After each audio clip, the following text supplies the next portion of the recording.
The DC Cinematic Universe seems to be getting its ultimate overhaul as it reintroduces an entire new phase, the Phase 1 of the DC Cinematic Universe that is being helmed by none other than James Gunn, the head of DC Comics now.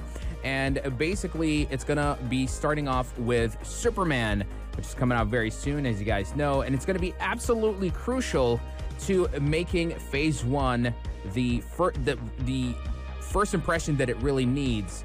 They're calling it the Gods and Monsters phase, and everything about it is going to be extremely important moving forward, as James Gunn is crafting a bold and methodical vision for the DC universe, a long-term plan, a timeline, something similar to Marvel Cinematic Universe, but one that's a little bit less fragmented compared to what we have with MCU. And so with this new phase officially launching with Superman in July 2025, James Gunn has positioned this film as the foundational cornerstone of a larger, interconnected timeline that's not only going to span with movies, but through TV series, animation, and games. It's going to be pretty big. And what really sets James Gunn's strategy apart is his emphasis on narrative cohesion and audience accessibility. He's not just trying to build some shared universe that everyone can enjoy. He's designing kind of like a narrative ecosystem where each component can stand on its own, but also enriches the larger timeline. Again, something Disney Marvel Cinematic Universe tried to do, but somewhat failed to execute it. He explained in a recent interview shows like Peacemaker and films like Superman will be central to the overarching plot, but even there are going to be secondary shows, and there's going to be animated entries in there like Creature Commandos, which came out just recently, that are going to contribute to the overall bigger storyline. And what's really great about this, to really help aid the audience and keeping up with everything, James Gunn has introduced a clever solution: the Previously in the DCU recap. It's going to be a segment that's going to proceed on each television episode to kind of give you guys a recap on not only what's happening in the current story on that show, but how it kind of connects with what came before. I think this was a huge problem that Marvel had.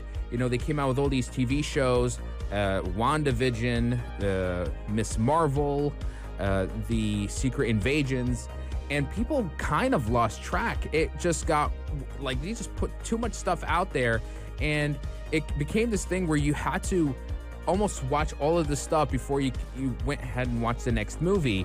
And it definitely, it did it to me as well. I kind of lost interest, and I lost track with everything that was happening with the Marvel Cinematic Universe. And then came the superhero fatigue.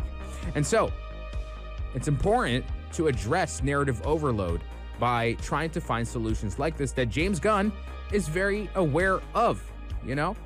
In contrast, James Gunn's plan for the DCU isn't about rushing to catch up or to try to overwhelm audience with constant releases. He wants to build a sustainable timeline that gradually deepens in complexity and characters, and allowing for both standalone entries like a TV show and an animated feature to be enjoyed, and for audiences to have a great time with it, and then have it connected to the bigger timeline. He's even open about how things might evolve, acknowledging that as the story does progress, it might begin to resemble things like the Infinity War or Endgame model, where there is going to have to be a baseline of knowledge of past entries that become necessary. But for now, he wants to make sure that people keep up with what's happening no matter what they're watching, whether through standalone stuff or the big movies that come out throughout the timeline. And I think it's a great shift, a strategic shift that one will definitely help the DCU moving forward. The biggest issue before this moment was the DCEU, the expanded universe that was being worked on, felt extremely rushed, and it was trying to copy Marvel's Avengers, and it was trying to do it as fast as possible, and it just all fell apart, to be honest, you know? At this time around, James Gunn is aware that he needs to plan this out strategically and cohesively, or you're just going to lose the audience. So, Superman's coming out very soon, and it's going to be the major first entry in this DC cinematic universe, and I hope it leaves not only a great impression, but a lasting impression of what we can expect from this franchise moving forward, because I want it to work. I love superhero movies, at least I used to, but maybe I can grow to love it again, right? And so can you. Do share your thoughts and opinion. Would love to hear from you guys right here on the Evening Buzz. We're going to take a short break, and we'll be right back with more news and highlights from the world of entertainment. Stay tuned.